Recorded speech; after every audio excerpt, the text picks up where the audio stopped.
Hello everyone, कैसे हैं आप सब। आई होप आप सब अच्छे से होंगे। तो आज हम कॉम्प्लेक्स एनालिसिस के अंदर बड़ी इंपॉर्टेंट थ्योरम पढ़ेंगे। क्या है भाई थ्योरम?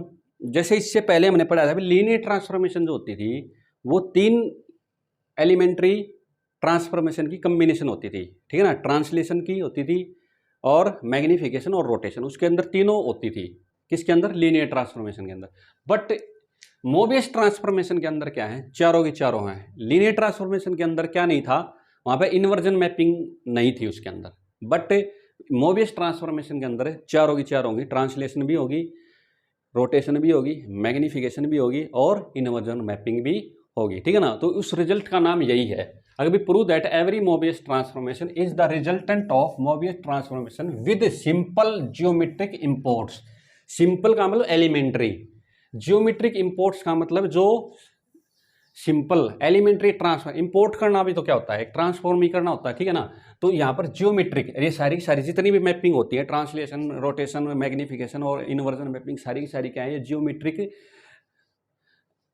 जियोमेट्रिक ट्रांसफॉर्मेशन है। मतलब कहने का मतलब ये किसी जियोमेट्रिक फिगर को अनदर डब्लू प्लेन के अंदर, किसी अनदर जियोमेट्रिक फिगर के अंदर कन्वर्ट करते हैं, ठीक है ना। तो कहने का मतलब है मोबियस ट्रांसफॉर्मेशन क्या है? इन चारों का कॉम्बिनेशन होता है, translation, magnification, rotation and inversion mapping, ठीक है जी। ओके, इसको हम प्रूव करके दिखाएंगे। देखो कैसे, बड़ा ही आसान है, सिंपल है, कुछ नहीं है। देखो इसके अंदर तो let W is equal to A Z plus B C Z plus D where A D minus में B C is not equal to zero और सी भी इसके अंदर जीरो नहीं होना चाहिए, क्योंकि सी जीरो हो गया तो इन्फिनिटी के आने के चांसेस रहते हैं, ठीक है ना। मैंने प्रूव में बताया था, फिक्स पॉइंट वगैरह जब वहाँ बताया था, तो सी की value not equal to zero लेंगे यहाँ पर, ठीक है। ओके, क्योंकि ओके अब देखो नाउ, अब मैं आपको डिवीजन प्रोसेस बताता हूँ थोड़ा। भाई अगर आप 17 को 5 से डिवाइड करते हैं तो कितना आता है? अपॉन में 2। तो सबसे पहले हम लिखते हैं, इसको यहाँ लिख देते हैं। तो देखो सबसे पहले लिखते हैं ये 3 प्लस में रिमाइंडर बाई डिवाइजर, ठीक है ना। तो 2/5, तो यहाँ से मल्टीप्लाई करोगे तो 15 प्लस 2 17/5 आ गया, ठीक है ना। तो यही तो है इसका मतलब, और क्या है, राइट। ओके, अब देखो, अब मुझे ए जेड प्लस बी को सी जेड प्लस डी से डिवाइड देना है। तो देखो थोड़ा मैं यहाँ करके दिखा देता हूँ आपको।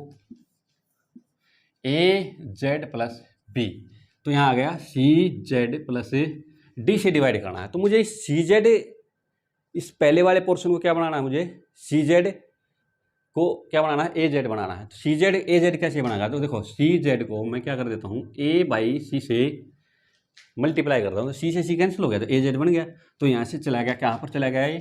ए बाई सी से पर गया, तो क्या आ गया? देखो ये तो सी जेड क्या बन गया यहाँ से? ए जेड प्लस में किससे मल्टीप्लाई किया मैंने? ए बाई सी से, तो यहाँ बन गया डी ए डी अपॉन में सी, राइट। आई होप आपको क्लियर हो गया होगा, ठीक है। अब क्या करेंगे, इसको साइन चेंज कर देंगे, माइनस माइनस, ए जेड से ए जेड कैंसिल, ऊपर बच गया जी हमारे पास बी और माइनस में ए डी अपॉन में सी। अब यही तरीका भी बताया था मैंने। पहले तो लिखेंगे ए बाई सी, क्या लिखेंगे?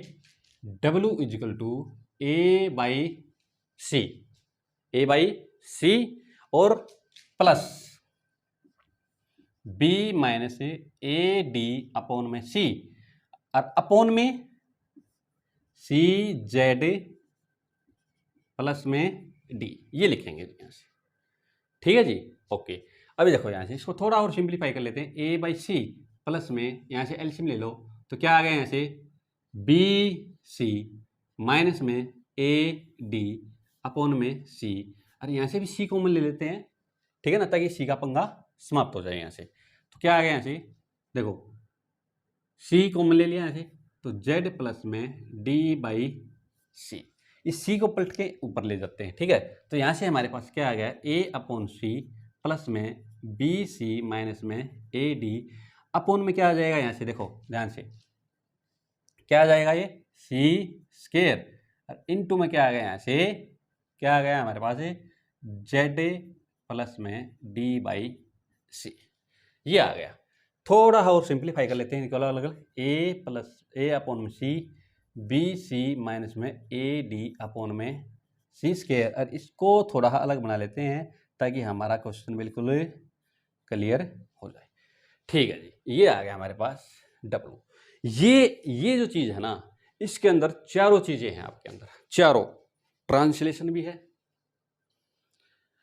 इनवर्जन मैपिंग भी है, मैग्निफिकेशन भी है और रोटेशन भी है। ठीक है जी, ओके। अब मैं इधर वाले पोर्शन को थोड़ा मिटा देता हूं ताकि हमें यहाँ से थोड़ा क्लियरेंस आ जाए। ठीक है जी, ओके। देखो जी,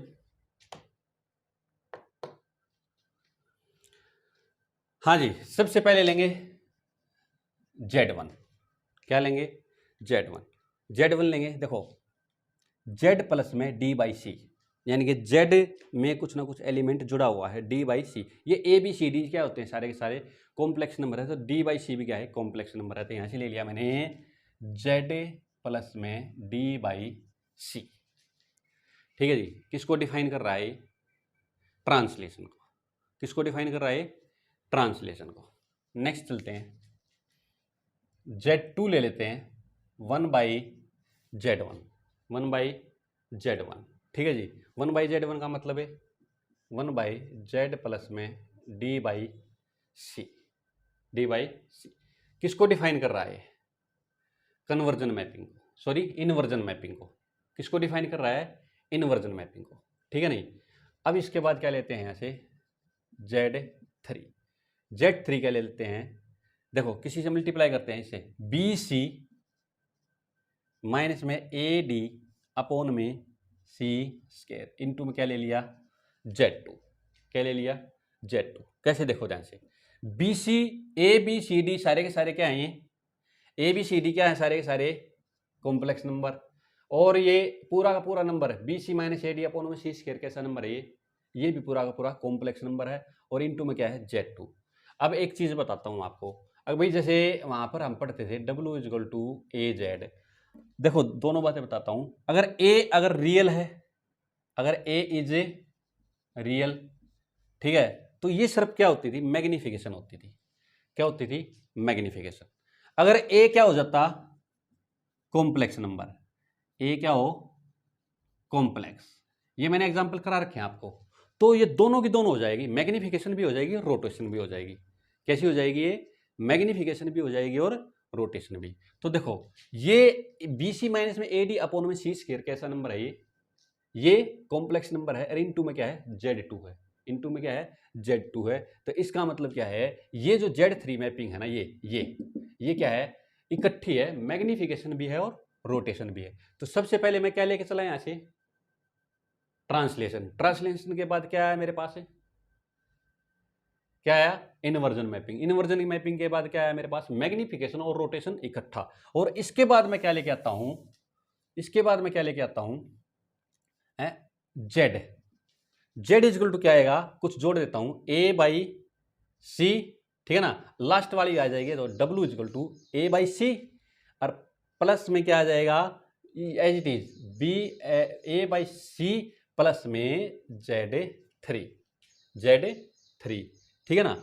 और ये कैसी मैपिंग आ गई वापस? क्या आ गई? ये ट्रांसलेशन आ गई। क्या आ गई वापस? ट्रांसलेशन आ गई। ठीक है ना। इसका मतलब है, देखो यहाँ से मैं आपको दिखाता हूँ। देखो Z1 कहाँ से चली, मैं देखो आपको बताता हूँ। Z1 चली यहाँ से Z2 पर, Z2 कहाँ पर गया?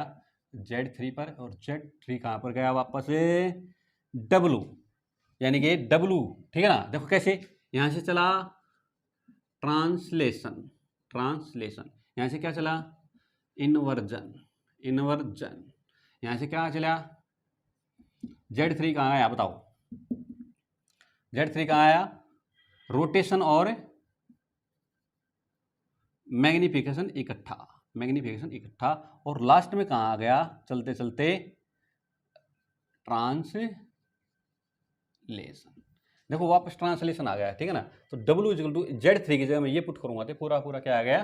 W आ गया। यानी कि कहने का मतलब क्या है? मोबियस ट्रांसफॉर्मेशन के अंदर चारों के चारों मैपिंग आपको दिखाई देंगी। ठीक है ना। आप चारों के चारों मैपिंग डिफाइन कर सकते हैं। लीनियर ट्रांसफॉर्मेशन के अंदर 3 है, इनवर्जन मैपिंग नहीं है। इसके अंदर इनवर्जन मैपिंग भी है। ठीक है ना। तो बहुत इंपॉर्टेंट रिजल्ट है, पेपर में आता रहता है। तो आई होप आपको ये बिल्कुल अच्छे से क्लियर हो गया होगा, ठीक है ना। अगर आपको मेरी वीडियो पसंद आए तो प्लीज़ इस वीडियो को लाइक कर देना, शेयर कर देना और इस चैनल को सब्सक्राइब भी कर देना। Thank you.